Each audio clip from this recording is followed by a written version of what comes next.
A violent storm swept through Willow Creek, Texas, and overnight, Luke Carter's life took an unexpected turn.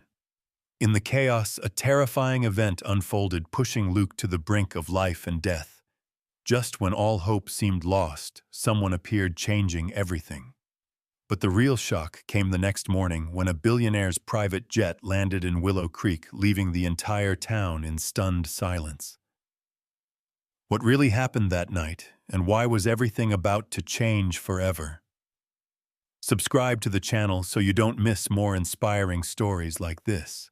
Luke lived a simple life in the quiet countryside, helping his father, John Carter, on their struggling farm, Carter Family Farm. Every morning before school, he woke up early to feed the livestock and tend to the Carter cornfields. Life was tough, but he never complained. He knew how hard his father worked to provide for the family, and he wanted to do his part. But everything changed on that fateful night. Dark clouds loomed over Willow Creek, Texas, as a sudden storm rolled in. The wind howled, shaking the old wooden house Luke called home. John was outside trying to secure the livestock, leaving Luke and Emily, his younger sister, alone inside. A flash of lightning lit up the sky for a brief moment before everything went black. Then, without warning, a deafening crack echoed through the house as part of the ceiling collapsed. Luke barely had time to react before a sharp pain shot through his leg. A heavy wooden beam had fallen, trapping him underneath. He struggled, pushing against it with all his strength, but it wouldn't budge. Emily screamed for John, but the storm's roar drowned out her voice. Panic set in as Luke's breathing grew ragged. The weight on his leg was unbearable, the pain unlike anything he had ever felt. The walls groaned under the force of the wind, threatening to collapse even further. If he didn't get out soon, he might never get out at all. Then through the chaos, a voice called out, "It's Mr. Thomas!" Through the pounding rain and haze of pain, Luke could barely recognize him. But without hesitation, Thomas Reynolds, his teacher, rushed forward, assessing the situation. The beam was too heavy to lift alone, and the storm made everything even more dangerous. "Hang on, Luke," Mr. Thomas said, his voice steady despite the urgency. "I'm going to get you out of here." He grabbed a broken wooden plank and used it as leverage, straining his muscles to push against the beam. Luke gritted his teeth, fighting through the pain, trying to help. Finally, with one last determined push, the beam shifted just enough for Luke to pull himself free. A sharp pain shot up his leg as he collapsed onto the floor, but he was no longer trapped. Mr. Thomas quickly wrapped an arm around him, supporting his weight as they moved toward the door. Just as they reached the exit, a loud crash echoed behind them. The house was caving in. Without looking back, Mr. Thomas pulled Luke to safety, shielding him from the falling debris. Rain poured in heavy sheets, but at that moment, Luke felt only one thing: relief. A few minutes later, John arrived, breathless, his eyes wide with panic when he saw his son. He only needed one look at Luke before pulling him into a tight embrace. "I thought I lost you," he whispered, his voice thick with emotion. Luke's leg throbbed with pain, but he managed a weak smile. "Mr. Thomas saved me," he said, glancing at his teacher, who was drenched and exhausted, but still standing strong. John turned to Mr. Thomas, his eyes filled with gratitude. "I can never repay you for this," he said. Mr. Thomas shook his head. "You don't have to. He's my student. I couldn't just stand by and do nothing." Luke looked at him with newfound admiration. He had always respected Mr. Thomas, but tonight his teacher had saved his life. What Luke didn't know was that this moment was just the beginning. Something bigger was coming, something no one in Willow Creek could have ever imagined. The night had been long and exhausting, but the overwhelming relief of being alive outweighed everything else. Luke's leg was swollen and bruised, sending sharp pain through him with every small movement. John helped him into their Ford F-150, driving him to the Willow Creek Medical Center. The doctor assured them that while the injury was serious, there were no fractures. Luke just needed rest and time to heal. Despite the pain, his mind kept replaying the moment Mr. Thomas had pulled him from the collapsing house. Back at Carter family farm, everything was in shambles. The storm had wiped out their crops, the very thing they depended on for survival. Luke sat by the window, his injured leg propped up on a pillow. He watched as his father walked through the ruined Carter cornfields, running his hand over the broken stalks of corn. His shoulders slumped in a way Luke had never seen before. John had always been strong, unshaken by hardship, but now he looked utterly defeated. Days passed, and their reality became even clearer. The repairs to the house would cost more than they had. Without their crops, they had no income, and without income, they couldn't rebuild. John considered taking out another loan, but they were already struggling to pay off the last one. Luke felt helpless. He had always wanted to help his father to take some of the burden off his shoulders. But now injured and unable to work, he felt like he was only adding to the problem. Then something unexpected happened. One afternoon, a car pulled up to Carter family farm. It was Mr. Thomas. Mr. Thomas stepped out of the car holding an envelope. John Carter walked out. Exhaustion written all over his face, but he still managed a small, tired smile as he invited Mr. Thomas inside. "I heard about the damage," Mr. Thomas said, glancing around at what was left of the house. "I want to help." Luke sat quietly in his chair, watching as Mr. Thomas handed the envelope to his father. John hesitated for a moment before opening it.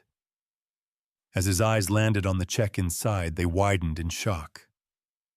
This is too much," he stammered. "I can't accept this." Mr. Thomas shook his head. "Don't think of it as charity," he said calmly. "Think of it as a loan if you want, or as a way to repay you for raising a son with such a strong heart." John stared at the check, emotions warring on his face. The money was enough to begin repairs, enough to help them get through this disaster. "Why are you doing this?" His voice was heavy with emotion. Mr. Thomas glanced at Luke and smiled. "Because sometimes the right thing to do is to help without expecting anything in return." Luke felt his throat tighten. He had always thought of Mr. Thomas as just a teacher, but now he was something more, a lifeline when they had nowhere else to turn. John finally nodded, gripping the check tightly. "Thank you," he whispered. But even as relief settled in, Luke couldn't shake the feeling that this was just the beginning. He didn't know it yet, but something even bigger was coming, something that would change their lives forever.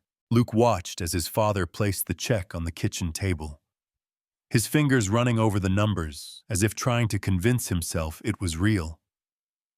The money was enough to start repairs, but it wasn't just about the amount. It was about what it represented, a helping hand when they had nowhere else to turn, a kindness they never expected but desperately needed. Mr. Thomas sat down and looked over at Luke. "How's the leg?" he asked. Luke shifted, wincing, as a sharp pain shot through him. "Still hurts, but I'll be fine." John nodded absent-mindedly, his eyes still fixed on the check. "I don't know how to thank you," he said quietly. Mr. Thomas shook his head. "No thanks needed." His voice was calm, steady, as if this was just another ordinary day. But Luke couldn't wrap his head around it. People didn't just give away money like this. John took a deep breath, then finally looked up. "This will get us through the next few months." But after that, his voice trailed off. Luke knew what he meant. The check was a blessing, but it didn't change the fact that their crops were gone. It didn't guarantee a future beyond survival. They needed a way to rebuild, not just for now, but for good. Mr. Thomas hesitated for a moment, then spoke. "There might be another way." John frowned. "What do you mean?" Mr. Thomas leaned forward. "A few years ago, I invested in some land outside town. It's nothing fancy, but the soil is good. If you're willing, I want to give you the chance to farm it." John stared at him, clearly taken aback. "You mean work on your land?" Mr. Thomas clarified. "I mean own it. Use it to start fresh. It's not much, but with the right effort, it could give your family a stable future." Silence filled the room. John looked down at the check again, his jaw tightening. "I can't accept this. This is already too much," he said, his voice thick with emotion. Mr. Thomas sighed, then turned to Luke. "Your son saved my life. If it weren't for him, I wouldn't be sitting here right now." He looked back at John. "This isn't charity. It's gratitude." Luke felt his chest tighten. He had never thought about it that way. That night when he had rushed to help Mr. Thomas, he wasn't thinking about the consequences. He wasn't expecting anything in return. But now he was seeing how one moment of courage could change everything. John exhaled, rubbing his hands together. "This is a big decision." "I understand," Mr. Thomas said. "Take your time. But if you're willing, I'll help you transition. I know people in town who can assist with supplies and equipment.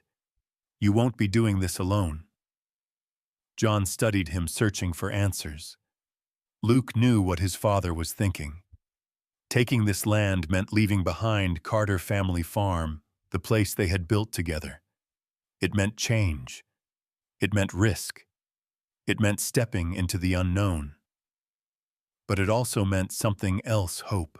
For the first time since the storm, Luke saw a flicker of something new in his father's eyes. Finally, John reached across the table and shook Mr. Thomas's hand. "Let's do it," he said. A wave of relief washed over Luke. But he also knew this was just the first step. There were still challenges ahead, obstacles they couldn't yet see. But for the first time in weeks, he believed that maybe, just maybe, things were going to be okay. That night, Luke watched his father stand on the porch, silently gazing at the sky. The stars shimmered in the darkness like tiny promises. John had barely spoken since shaking Mr. Thomas's hand, and Luke understood why. This was a big step, a decision they had never imagined making. After a long silence, John finally spoke. "Sarah and I built Carter Family Farm from nothing." His voice was low, steady, but heavy with emotion. "I never thought I'd have to leave it behind." Luke nodded. He understood the weight of those words. This land wasn't just a place to live. It was history, dreams, and a future they once believed in.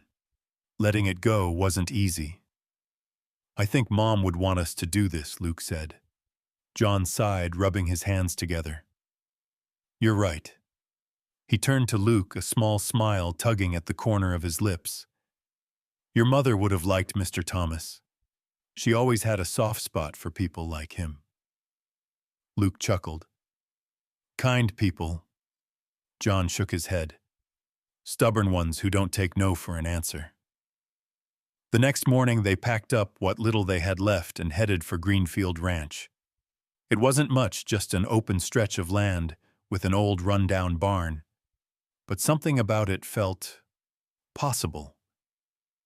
When they arrived, Mr. Thomas was already there, talking with a few men from town.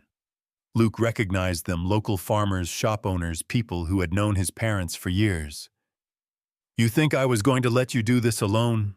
Mr. Thomas said, as John stepped out of the truck. "These men are here to help." John looked around, swallowing hard as his throat tightened. "I don't know what to say." "You don't have to say anything," one of the farmers replied. "Just tell us where to start." And just like that, the work began.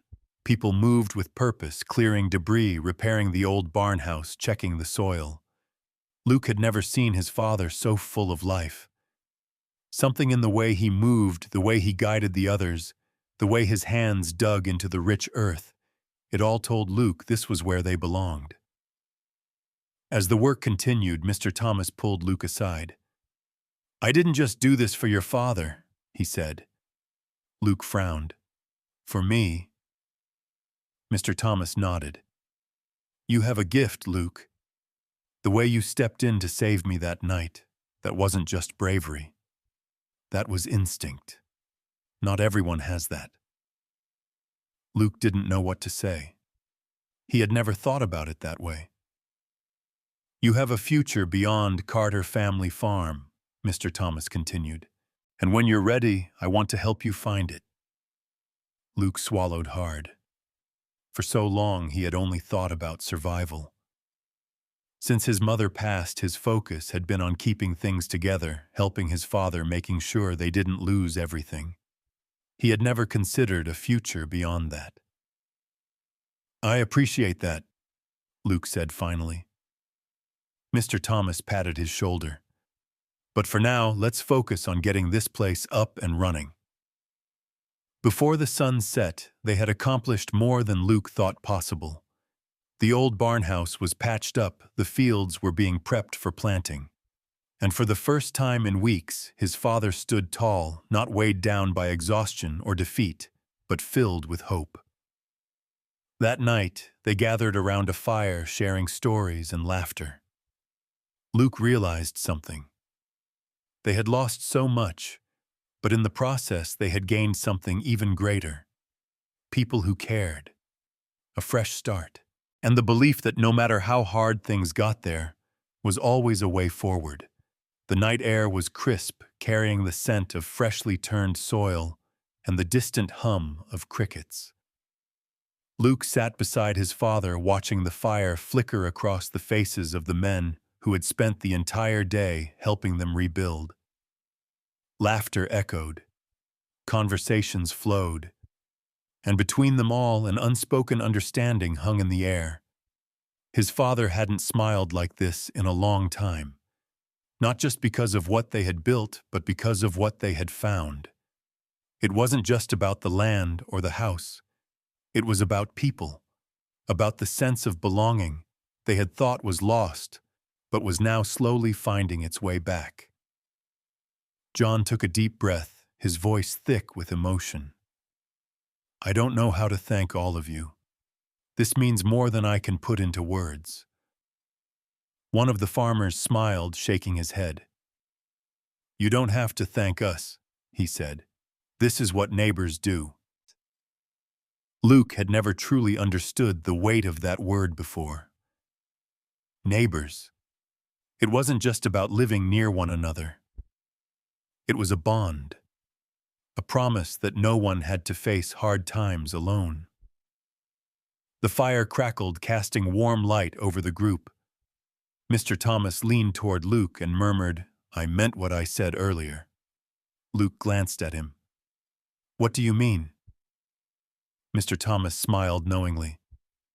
"You saw a man in trouble and acted without hesitation. That's rare." Luke shrugged. "It was just the right thing to do." "Exactly," Mr. Thomas said.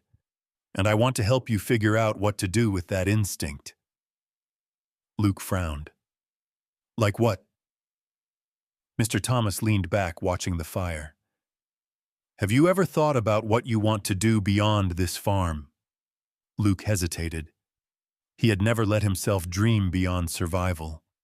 After his mother passed, all he cared about was keeping his family together, helping his father, making sure they didn't lose everything. He had never considered anything more. "I'm not sure," Luke admitted. Mr. Thomas studied him for a moment before nodding. "That's all right," he said. "Just promise me one thing." "What?" "When the time comes, don't be afraid to take a chance on yourself." Luke didn't respond right away. He let the words settle in his mind, unsure of how to process them. But something about what Mr. Thomas said lingered. The next morning, they were up before sunrise. The work continued, but this time there was a new energy in everyone's movements. The old barn house, which once looked like it was on the verge of collapse, now stood strong. The Carter cornfields, once overgrown and abandoned, were being cleared and prepared for the new season. Luke worked alongside his father just as he always had. But for the first time in a long time, it didn't feel like they were just struggling to survive. It felt like they were building something. At one point, John paused, wiping sweat from his brow. Slowly, he looked around at the people helping them, at the land slowly coming back to life. Then he turned to Luke. "I was wrong," he said quietly. Luke frowned. "Wrong about what?" John exhaled, shaking his head. "About thinking we had lost everything. About believing we were alone." He placed a firm hand on Luke's shoulder. "We're not alone. We never were." A lump rose in Luke's throat. He had spent so much time carrying the weight of their struggles, trying to hold everything together, that he hadn't realized how many people were there ready to help. By the time the sun began to set, they had accomplished more than Luke thought possible. The exhaustion in his bones felt different, like the kind that came from achievement, not defeat. That night, they gathered around a meal with people who had once been strangers, but now felt like family. Luke realized something. This wasn't just about saving Carter Family Farm. It was about saving each other. Luke woke to the sound of birds chirping outside his window. Golden morning light streamed through the curtains, stretching across the wooden floor. For the first time in years, he felt something different in his chest. Not relief exactly, but something close. A quiet kind of hope that had been missing from their home for far too long. As he stepped onto the porch, he saw his father already outside, busy with work. The man who had once been weighed down by exhaustion's shoulders, bent under the weight of worry, now moved with purpose. The weariness in his eyes was gone, replaced by determination. They still had a long road ahead, but what once felt impossible didn't seem so out of reach anymore. Luke was heading toward the old barn house when he spotted Mr. Thomas standing by the fence, talking with a few other men. When they saw Luke, Mr. Thomas waved him over. "Perfect timing," he said. "We've got something to show you." Luke exchanged a glance with his father, who nodded toward the field. Together they followed Mr. Thomas behind the old barn house. A large truck was parked there. Stacks of crates and sacks filled the back. Luke frowned. "What is all this?" "Seeds, fertilizer, tools, everything you need to start planting again," Mr. Thomas said. "We pulled together what we could. Figured it was time for a fresh start." John ran a hand through his hair, his voice catching when he spoke. "I don't know what to say." "Then don't say anything," one of the men said with a smile. "Just get back to work." Luke grinned as he watched his father shake each man's hand, gratitude etched into every line of his face. As the day went on, more and more people arrived. Neighbors who once kept their distance now stepped forward to help. Some brought equipment. Others brought hot meals. But the most valuable thing they brought wasn't tools or food. It was a promise. A promise that Luke and his father weren't alone. For the first time in years, the land was filled with the sounds of life. The rhythmic pounding of hammers. The steady hum of voices working together. A while later, Luke paused, wiping the sweat from his forehead. His gaze drifted across the land, the Carter cornfields golden in the late afternoon light, stretching toward the horizon. It wasn't perfect, but it was becoming something. A hand landed gently on his shoulder. Luke turned to see Mr. Thomas watching him carefully. "You're a good kid, Luke," he said. "You remind me of someone I used to know." Luke frowned. "Who?" Mr. Thomas hesitated for a moment before answering. "Your grandfather." Luke blinked. "You knew him?" Mr. Thomas nodded. "A long time ago. He was a lot like you, always looking out for others, always standing his ground when it mattered most. He exhaled, his eyes distant. He'd be proud of you. Luke swallowed hard, unsure of how to respond. He had always heard stories about his grandfather, how he built Carter family farm from nothing, how he refused to give up no matter how hard times got. But to hear it from someone who actually knew him, someone who saw that same fire in Luke, meant more than words could explain. The sun dipped lower, casting a golden glow over the fields. They had done more than Luke ever thought possible. The Carter cornfields were prepped for planting. The old barn house stood strong as if it had never been damaged, and for the first time in a long time, laughter filled the air. That night, they gathered around the fire. John turned to Luke, his eyes thoughtful, his voice quiet.